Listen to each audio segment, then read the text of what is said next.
Folks, welcome inside the Parisi Palace, high above 2919 East Broadway. This is the Jake Feinberg Show, streaming worldwide on Power Talk 1210. Go to powertalk1210.com and stream all of our live local programming.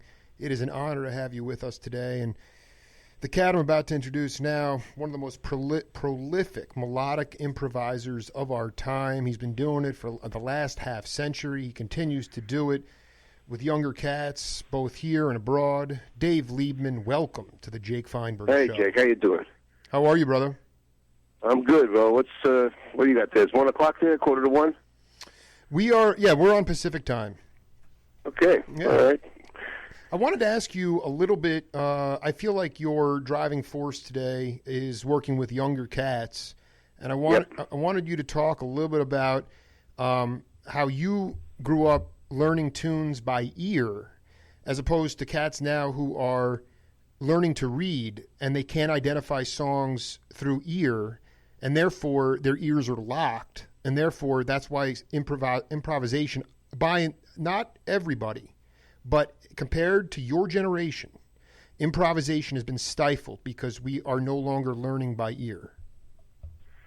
Well, we are probably the last generation to, in general, with exceptions, not be schooled formally as they are now, as you point out.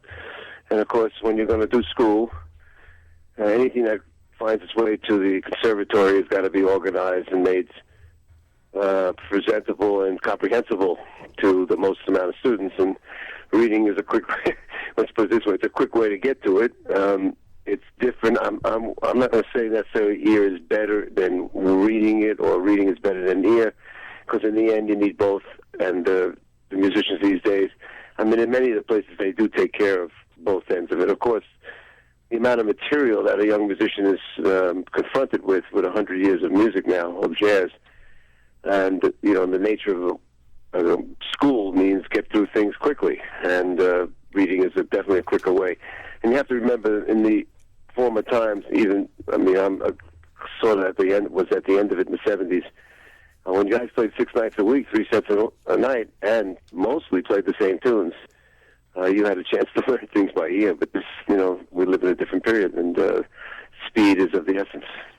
Yeah, you're right. Speed is of the essence. I'm curious, in your leadership style, how do you get cats to slow down? Well, they got to get they got to play. And that's, in the end, I mean, whatever we teach or say is really secondary to the process of being on the stage hopefully with somebody that's more experienced, which is what I provide to these younger musicians. And when they get on stage, they start to see what timing is, what drama is, storytelling, inflection, attitude, blah, blah, blah. All kinds of stuff that you really can't teach. You can put a record on from the past and say so-and-so exhibited this and that, and use of space, use of dynamics, etc. But until the actual student gets on a stage in front of people, and hopefully with musicians of another generation, they're not going to really get it. And unfortunately, these days, with masters, pretty much that period of jazz pretty much done. Most of the young musicians play with young musicians, and that has its advantages and its disadvantages. And experience, of course, is lacking in that respect. When you were coming of age, one of the L's on my show was lineage, and I wanted you to talk a little bit about how far back you went. Again, just for the point of reference here, there were no jazz schools. Jazz wasn't taught in academia, and so therefore you were woodshedding on the bandstand, and there were tons of venues to play at. But I was transcribing my interview with Lenny White. I've done a couple with Lenny, and he talked about cats only going back now.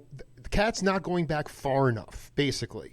If you're in the 2000s, you go back to the 90s, or in the 90s there was this rebirth or rediscovery of this amazing bastion of hard bop, post bop that you were in the 90s, but they didn't go back past that, and you have to go to these source points. And I want to know, when you were coming of age and trying to develop your own individual sound, aside from playing with your peers, how far back did you go in the lineage of music, and how did you access that information? Well, accessing it wasn't as easy as now. Obviously, we can press a button and have a history of music in front of us on a phone. And you had to, search out. I mean, there was, Louis Armstrong was recorded, Leslie Young was recorded, etc. I know for myself, I was really not familiar with pre-bop at all. Lenny Tristano, who I studied 1 year with, made me have to sing Leslie Young solos with Count Basie, which comes from the late 30s, of course. And that was my first sort of formal introduction into pre-bop. I mean, in those days, if you didn't have somebody lay it on you, you didn't really get it because there was no formal teaching, as you say. So you got it by hit and miss. Maybe somebody said, "Oh, have you heard this? Did you ever hear this Duke Ellington record, Jungle Music, whatever? Harlem Air Shift or whatever, whatever these titles were." And they say, "No." I say, "Well, you ought to check it out. You ought to check it out." And that's kind of how we did it. They now actually, and I mean, I'm envious of the way they get it now because they get the history of jazz from the soup to nuts. And it's up to them, of course, whether they do it diligently or not. That's their business. But they are definitely presented with the history of jazz and, graded on it or marked on it. So, they have to do a certain extent of it. I think there's a problem for them that is there's too much material. It's like trying to do the history of classical music and play it and write it. I mean, it's pretty hard to say, to sell it Handel or Haydn and work your way up to Stockhausen and then have any time left over to find out who you are. So, we have a little bit of a time problem in the amount of material that's digested, but I think you're right, though. Probably most guys go back for 10 years or so, and then that's their beginnings. But if a guy is serious and wants to really continue on in the music, eventually they do end up covering most of the bases. They just have more to do now, and a lot more to do that they have to learn now. Well, I think that you're hitting on something. We're talking to Dave Liebman here, who's an educator. His passion now is to be part of the lineage, a link in the chain to future generations. But this is a cat who, I'm just going to go back here. I've interviewed 500 cats, Liebman, and I'm going back to my interview here with Lenny White, and he says, Dave Liebman and I go back forever. Dave used to have a loft on 19th Street in Manhattan in the building. Jake. In the building, Chick lived in the middle floor, and I think Dave Holland lived on the bottom floor. We would go there. Yeah, reverse that. Yeah, that was the reverse, but they were there. Let me just finish. Miles. Yeah, let me finish this quote. We would go there and have jam sessions at Dave's loft all the time. Michael and Randy Brecker, George Cable, Steve Grossman, a lot of guys. We would have jam sessions, and they would all take mescaline and play or smoke weed. I didn't take part in it, but I was around it all the time. There was some great creative music that came from that. So you use the word serious. Now, I dig serious musicians, but the point is that you had – I want to know from you, ultimately we want cats to develop their own individual sound. And my question is this. You have all these creative cats in one building. You're having quote-unquote jam sessions, improvising off a theme, and you're taking psychedelics, mescaline, weed. How much of those psychedelics played into your ability to lose your inhibitions and develop the Liebman sound? Because let's face it, you can't tell the difference between cats today, but you could back then. Well, that's true. So just take me That's through cookie cutter stuff, yeah. Well, I mean, you're asking a whole bunch of questions. I mean, first of all, the role of drugs of any sort were to loosen, I mean, besides just being young and checking things out, that's kind of the nature of being young and being artists and trying to find out what's going on. It did have something to do with relaxing you and opening up your imagination, of course. But in the end, the skills that you had to have, they had to be honed and they had to be practiced and they had to be studied. And, of course, our jam sessions were the equivalent of now guys showing up for an ensemble at Arizona State, at 3 o'clock in the afternoon. Not quite the same atmosphere, not the same accoutrement, not the same geography, but, guys playing in a situation where somebody brings in music or we play a standard and so forth. And the truth is, in that period you're describing, 69, 70, into early 70s, for the most part, those sessions that Lenny was talking about were free jazz. We were very enamored by the Coltrane's ascension and interstellar space. They really affected us, and of course Cecil Taylor and all that. And that was kind of what was hot then, until fusions, came in that's the early 70s. So you had guys playing completely free. I mean, I didn't know even that Coltrane recorded Blue Train, or Giant Steps. I mean, I started with Coltrane in Impressions, although I saw it live many times. I didn't know his background. I didn't know he played with Miles in 55, 56. So, this was a learning curve. that you had to find out on your own, with the help sometimes of other musicians, of your compatriots mostly. The older guys didn't talk much about the music. But getting your own style is a culmination of years of playing like others, mixing it together into a big soup, and eventually coming up with your own recipe for how it tastes. And that's sometimes by hit or miss, by trial and error, by some thought. I mean, I did spend time thinking about what I should play, what I shouldn't play, and of course when I finally went to soprano saxophone for a 15-year period, stopped the tenor, that was a period when I couldn't really find my voice. So there were circumstances that helped me to get there, and all of the above were part of the mix of getting to find out who you are musically. And you do say one thing that's true, if you turn on jazz radio, it is hard to tell who's playing. That's for sure. I mean, that's the thing. I mean, and I'm just looking, to me it also speaks, I mean, that's the point, is that I'm not a musician. My show really is about philosophy, wisdom, and love, but also sociology. And I say to myself, you had guys, I mean, it was, I got a couple questions here. This is very fascinating for me. A lot of the elders, I was talking to Lester Chambers, it was Lenny White again, talking about, in the African tribes, they didn't have books, so if you wanted to know about rhythms, you'd go ask an elder. But a lot of times, your elders, can you talk about how your elders, mentors, communicated with you in a nonverbal fashion, but yet you were learning? Well, I was very fortunate to have many mentors, but among the most well-known were Pete LaRoca, the drummer, and then Elvin Jones, and of course Miles. And they had each had their own particular way. Pete was quite an intellectual and very smart, and could say things to you in detail. Elvin, of course, was not that verbal about the music itself, but he was a very amazingly great, beautiful, giving person, and what he played was enough, And of course, Miles said hardly anything.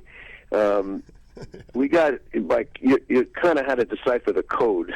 It was, I mean, these guys had their. It was it's just saying sociology, and the truth is, it was a subculture. I mean, it was a unique world, the jazz world, mostly African American until the 70s, really. And you were entering a whole other way of thinking, certainly speaking, and living, and making a living. Living, first of all, living circumstances, and making a living. And there was a lot to have to be gleaned from just innuendo and nuance and your imagination. And I think those guys, they were kind of Zen-like, even though I don't think they would ever, they may not even know what I'm talking about, but they would You're say doing something. good, man. Yeah, go ahead. Well, they would say something, and I have my quotations from each of these guys that I use for teaching, and I'll say, this is what I thought about it then, and this is how 10 years later, and 15, in the case of some of it, and 50 years later, this is how it appears to me. And of course, things like this changed. They didn't say, play that, play this. They just said, do like I do, or watch me. And again, we did have more playing. And when you have the process of on the spot, in the moment learning, there's no substitute for that. There's nothing like that. Everything else is, any book, even listening to a record, is a remote until you're on the stage and you're in the heat of the battle and you're with the guy and you watch what he does. And of course, again, as each of them did give me words of different lengths, of different depths. You then take that home and say, what did he really mean by that? And you didn't go back and ask these guys. These were not, this was not the scene. You just said, okay, thank you. Let me think about this for the next 40 years. That was and elders is exactly right. That's exactly who you go to. You go to those who are experienced and have been there before you, and who are senior to you, and hopefully they'll be generous enough to share their experience and their knowledge. And of course, the ones I'm mentioning and many others were.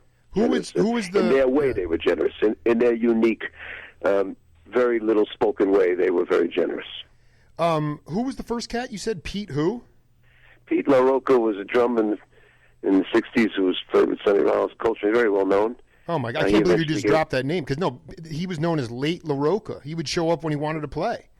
No. He was he was on the case, this guy.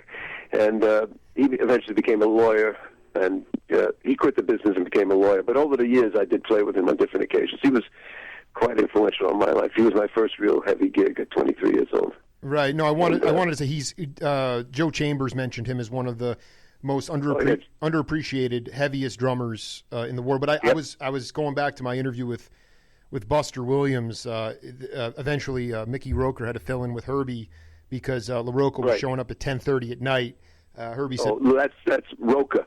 This was LaRoca. No, obviously, but what I'm saying is that Buster and Mickey were playing with some woman singer, and Herbie had to have them. They would come over and check out Herbie's band. This is before Mwandishi, but they eventually had to play in the band because Ron Carter was playing on Broadway, and LaRoca wouldn't show up till the second set. Herbie one night was like, he's like, Pete, why are you showing up late? And LaRoca's like, I don't feel like playing till right now. But that being said, he still had monster technique. But I guess who helped you? I mean, can you talk about an experience on the bandstand? I mean, when I interviewed Dave Holland a couple years ago, we talked about, obviously, the story where when Miles hired Train, he would come up, Train kept walking up to him and saying, what do you want me to play? What do you want me to play? And Miles kept turning his back on him until Train finally realized he hired him to be himself. I mean, can you point to a moment with LaRoca or something that is, that from your early career that was a seminal moment that did not involve verbal banter? Well, I mean, in general, if you're on the bandstand and if you're a good student, which I am, you're going to be observing everything that's going on, physically, mentally, spiritually, of course, musically. Again, when you watch somebody play and you say, I need to do that, that is the message of the day. So I couldn't give you a specific, like, June 14th, 1970 type thing, but in general, I knew that I was in a special, honored, and fortunate position to be on the stage with these people. So, believe me, everything they did, I watched and imitated, without, verbal guidance, because I said, look at the way he played that, or he did that, or he said that, and then you go back and you think about it, and I think part of the forming of your own personality is how you hear something, because you're not necessarily hearing it the way the guy said it. You might be hearing it in your own particular, peculiar way, which in the end becomes who you are. And, there were, many experiences with these three, and I'm naming because we did play a lot, where I would say musically, well, look what he did, look at how he did it, or look at the tune. What tune did he call? Why did he call that then? I tried to follow everything I could from them because I knew this was knowledge that was, never going to happen again to me. Absolutely. Talking to Dave Liebman here on the Jake Feinberg Show. And can you talk a little bit about, I think that you joined, before Elvin, you were with 10 Wheel Drive, is that right? Yes, a fusion horn band, during the horn period, Chicago, Blood, Sweat, and Tears, Tower Power. This was a New York-based band. Right, and it's interesting because you were already really into playing a lot of free jazz and things like that. Why did you how did you grow as a musician with that gig, with that power rock gig? Well, that became the way we were able to join, like, work. In other words, I was teaching school. I wasn't yet jazz musician enough to make a living. I had gone to college. I finished college in history. But, you didn't, with those guys, what was the question, Jake? Oh, no, it's just, you would already, a lot of cats take gigs that I've talked to so they could stretch their ears. How did you grow? Well, that was a fusion gig, and it was, first of all, on salary. I could stop teaching. I was the main soloist, which meant I did play a bit, because part of the horn band premise was that there were going to be improvised solos. That was the beginning of fusion, meaning a rock beat with an improvised solo over it. And that lasted about a year, and it led to another band that some of the guys we broke off from 10 Wheel Drive and started a new band, blah, blah, blah. Got signed by Motown, first white band on Motown, and then at that point is when Elvin hired me, so I then moved back into jazz. But, you do trace a road there that is from free jazz to a backbeat to Elvin Jones, and then Miles Davis, which went back to the backbeat because of the style that we were doing on the corner in the 70s. It was a period when you could play one day one way and the next day another way, which I still do quite a bit because of my traveling. I could have, in 1 week, 3 different settings that I play in. But the beginnings of doing that are really the late 60s into the 70s in my generation. Lenny's a great example of that. Dave, everybody you would that you're naming are examples of people who might have played one way on Tuesday and a different way on Wednesday, and that was a great. That was the beginning of eclecticism becoming a style. Eclectic is usually a description. In this case, it became a way of looking at things. You were eclectic. You played rock one day, you played free jazz the next day. Next day you played 20th century contemporary music, and then the fourth day maybe you played bebop. So that was the period, and that was a great time because we really were able to learn a lot of different styles, of which I've been able to, represent as things I like over the years. I think that but the point is that you were also it was considered a profession. Eclecticism was professional, and what I'm getting at is, explain to me, for somebody who was born like myself in 1978, and this is at this point Liebman full-on leader. In Miles Davis fashion, bringing in cats like Tony Saunders and Chris Hayes and trying to extend that lineage. But explain to me how we've gone from Dizzy Gillespie being respected as a lawyer and a doctor would be to you have to pay to play. I mean, let's face it, Dave Liebman, you have a good reputation. You've had an amazing career. It might be more transient now. You play 26 gigs in 24 days or whatever. But the point is that you still have that gig. I mean, you have that name, okay? But how did we get to this point now where it's pay to play? I mean, to me, it's music as we move into this quantitative era of everything is you can't quantify music. So how did we get to this point where all of a sudden that eclecticism that would be revered and respected went to, you can play a gig, but you got to pay. We're not going to pay you. You're talking about the present state of affairs. Absolutely, yeah. Passing the hat around, playing for the dog. Absolutely, yeah. Yeah. Well, we have, again, sociology and really our culture. Number one, the record business is completely over. Live music is, there's just too many people doing this. And the market is completely flooded, and young guys will play for the door, as I do too. Just to play. Jazz was never a money-making thing. It was never big bucks. But it's completely gone back to like patronage, if you can get it, and doing your own thing, and hopefully somebody notices you and you get a review. It's a terrible situation in what we're discussing in this respect. All these young, very, in a lot of cases, creative and certainly well-educated guys who are coming out of all these music schools who I teach at the Manhattan School of Music, or I just spent 3 days at Berkeley coming home yesterday. We are turning out, more and more equipped musicians for something that doesn't exist. This is a whole other question. That's a different subject altogether.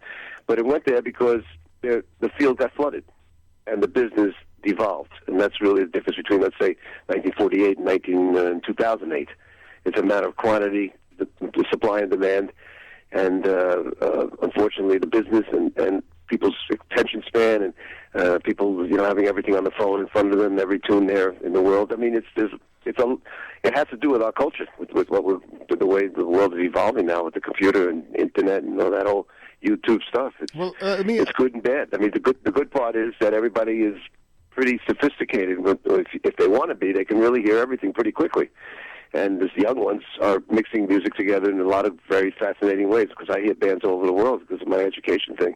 On the other hand, there's nowhere for them to play. So right. No, you just said terrible dichotomy. Well, no, you've been, whether you know it or not, you've been waxing poetic for the last half hour, and you just said something. You said, we're turning out musicians for something that doesn't exist. How do you feel about that? It's terrible. It's depressing. And when guys like me get together and just talk about it, we have no answers. There are values. Just let's talk education. Teaching, a guy goes through 4 years of school at Berkeley or Arizona or whatever, who's equipped musically and who may not be able to use that music, has really learned a lot about a lot of things. And I even have an article on my site called Beyond the Music. There are a lot of things: cooperation, independence, organization, ability to interact with other people, blah blah blah. A lot of great things are taught through the music, but of course that's not the point. The teaching that comes as a side effect. I think a jazz education is a kind of a really great liberal arts education, but the practicality of it, and to a young person who's going to roll up $200,000 in debt, I don't know what we're doing. It's, I know we're making a living on my side. We're making a living teaching, as long as there's this, I don't know what the word is, hypocrisy goes on, or this scene goes on. I don't know how to put it. It's very upsetting if you think about it the way we're talking. Well, I'm going to go back to, so I'm going to actually counter you and see how you come down on this. But, you know, from a cultural ethnicity point of view, Max Roach, Dizzy, Miles, Charles Lloyd, it could go on and on. These were Afro-American leaders. To me, it points to leadership. There's no touring circuit anymore. But if it's a black art form, traditionally, like you said, it was mainly black until the 70s, and you don't have leaders that are willing to push social consciousness through.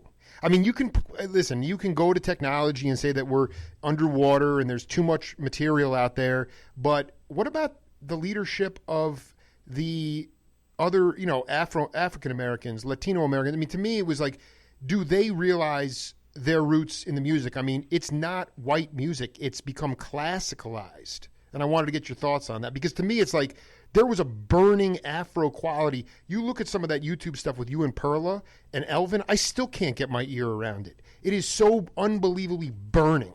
And that was the Afro-American vibe that was brought to it. I mean, where are they now? Do they even know their roots? Well, I think they're doing other things, certainly in other forms of music for sure. And I think that, you know, there are voices out there for sure. I mean, I was listening to Kendrick Lamar. I mean, you know, his shit is great, you know, for what it is. I mean, there are people doing things. I mean, it's just they're not doing it in jazz. Jazz is not. You don't want to. You know, you're not going to put your money on that style, because you're not going to make anything for it. I mean, there's a lot of practical stuff here. The music is beautiful. It's been around 100 years. It's an incredible history, and it's a living history. On the other hand, is, well, how can you do it if you're going to play for the door? And unfortunately, this becomes part of the musical outlook. I mean, we can't ignore what's going on with the reality of playing for the door and paying to play, and how the music is going to progress. How is the music going to progress if people are going to do that? The good people are not going to do it. I mean, I don't know what's going to happen 10 or 15 years from now. Are we still going to have this music, or are they going to say, look, hey, I'll do it in my basement for fun with friends? You know, I don't know.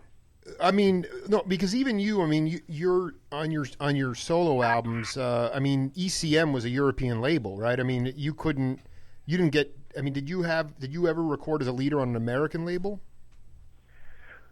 I did have A&M. A&M Records started a line called Horizon, and I did three records with them. And of course, over the different labels I've done, you know, Sunny Side, et cetera, et cetera. But after A&M, that was about my biggest, you know, contract.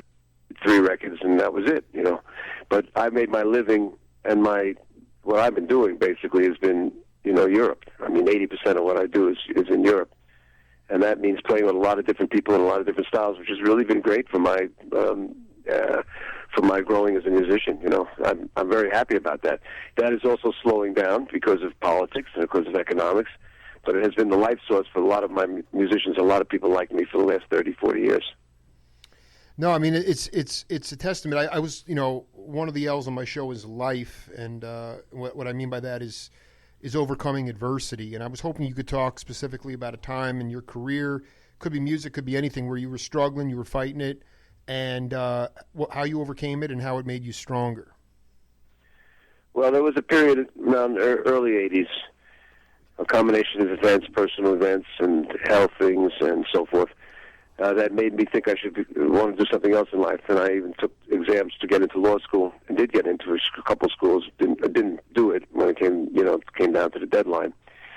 But what I did do was I got more serious about education, and that enabled me, number one, as again, to have a source of income besides playing, because that was never going to always be a steady situation for me. And the other thing was, I felt that if I could turn one person on to this music and enrich their lives, that's a worthwhile goal. So I went out and started that association. I don't know how much you know about what I do, but this International Association of Schools of Jazz, IASJ, which is now in its 26th year, and I did this in the late 80s with schools and places where I had done workshops and put together this network that we're meeting this year at Berkeley and Boston. Last year we were in Lisbon, Portugal, etc. I feel that that's been something that's really helped me feel good about myself besides the music, because by the early 80s I'd really done everything. I'd recorded. I'd been around the world. I'd been with Miles Davis. I had won polls. I did what you do, and I said, is this going to be it for the rest of my life? And thankfully, I found education, and that was really a very good fit for me because I'm pretty verbal, and I enjoy doing it. And that became my resource and the way of really keeping myself sane besides the playing. And it's still true. So you were actually considering like walking away from music altogether and going to law school. Yes. But then, yes, and I would imagine that a lot of people you talk to, a good percentage have probably had that happen to them at some point. Yeah, no, it's interesting. Is it possible in Europe? Do they have these loft? Are there loft scenes? I mean, it seems like it's a more. I talk to guys that rock cats, guys that play with Brian Auger. They still go to France, and on the top of a hill somewhere there'll be a jazz festival, and they're like, well, who's going to show up for that? Next thing you know, 2,000 people show up. That's interesting. I mean, Europe is thousands of years old. There's more respect for art. The governments give money. I mean, jazz is again not a moneymaker. It has to be supported. It's an art form that has to be supported like classical. And the governments in Europe have been able to do that, as they've been also been able to pay for health and for education, as we're seeing now with this campaign that we have. I mean, it's a big thing in America. Everybody's up hundreds of thousands in loans, and your medical bills bankrupt you. I mean, it's completely insane. And Europe has been able to manage this socialistic way of looking at things, and it's been very good for people like myself because we've been able to take part in it. And it's slowly changing there also. There's less money, there's too many people, et cetera, et cetera. But in general, Europe has been the haven for a lot of people of my generation, and even back, Dexter Gordon, Stan Getz, Johnny Griffin. We probably have 10 or 20 guys we can name offhand who spent years, if not a good part of their last part of their life in Europe. Ben Webster, Don, what's his name? One played, the other 10 to play the old guy. I mean, they all, stayed in Europe because it was much more welcoming. No, I was going to say, a lot of those cats just got fed up with the racism here and then moved over there and started careers. Can you talk about the first time you played with Charles Lloyd? Well, I didn't play with Charles. I studied with Charles. Talk about the first time that I interviewed Lloyd, but you studied with him. How'd that all come to be? Well, I had heard, this is 1966, or 65, 66. And, again, as we've been mentioning, there was no schooling. There was no formal way to learn this music outside of a few schools scattered around the country that were existing, but not in New York. And I was, of course, a Coltrane freak. I mean, I had seen him many times in the 60s. And I just asked around who was the guy who sounds the most like Coltrane, and everybody said Charles Lloyd. And he's playing with Cannibal Adderley. So I went to the half note. I went up to him in the break and asked him if he taught. And he very pointedly said no, but then he looked straight at me and said, but you can come to my place tomorrow. And that started a year-long relationship. Every Sunday I spent the day with him and his wife. He was not formal lessons. I mean, music was mentioned at times, of course. But we hung out, and I was able to get a feeling of the lifestyle and of this particular guy's personality and how it fit and everything. And that was the beginning of his ascent as a leader. He was just starting to go on his own. I had not seen him over the years until about 3-4 years ago. We had, we bumped into each other. We had a wonderful dinner, and then I saw him at the Detroit Festival when I was with Saxophone Summit, and he was there with his group. And he was very influential. And there was a definite period when I played a lot like him, no question about it. But they were not so technical music lessons, but they were more like the style, the vibe, and stuff like that. And he did say a few things to me, going back to our earlier discussion of Zen-like phrases that made you think about them for the next 30 years. So can you humor me and tell me one that you remember? I just, to me, it's like there's a Zen quality to there's a genius quality that needs to be spoken about as specifically as possible. Well, he said once, it's the story of how it happened is not important, but he said, when you practice, be objective. And he was saying that when you practice, it's a laboratory. And you're not there to feel good or feel bad. You're there to do your job, like checking in for, if you work in a factory, you check in, you check out, and you put your time card in. And if you practice with, like, emotion and subjectivity, you're not going to get the most out of it. And that was a very good lesson because, of course, when I would quote practice, I would really just play. That wasn't practicing. Practicing is doing something over and over again, ad nauseum, maybe even boring. Mm-hmm. But he gave, when when he said that to me, it rang a bell because he was exactly right. He saw in me that problem. So that was really that was a good piece of advice. For my generation and younger generations, as we've been talking about, technically, they have teachers like Dave Liebman who are, cranking out cats that have huge technical chops. But because of, you can point to the advent of the drum track and disco and electronic music, and really now getting to a point with musicians where, a woman could sound like crap as a singer, but they're like, no, don't worry, come up, we'll fix it because you got 30,000 Twitter followers. And I want to know from you twofold question. How did you learn to feel the music? And obviously you saw Train just blowing his head off in the 60s, but can you talk about like a time in your career when you left your physical body on the stage? It was because there's only two letters that separate music and magic.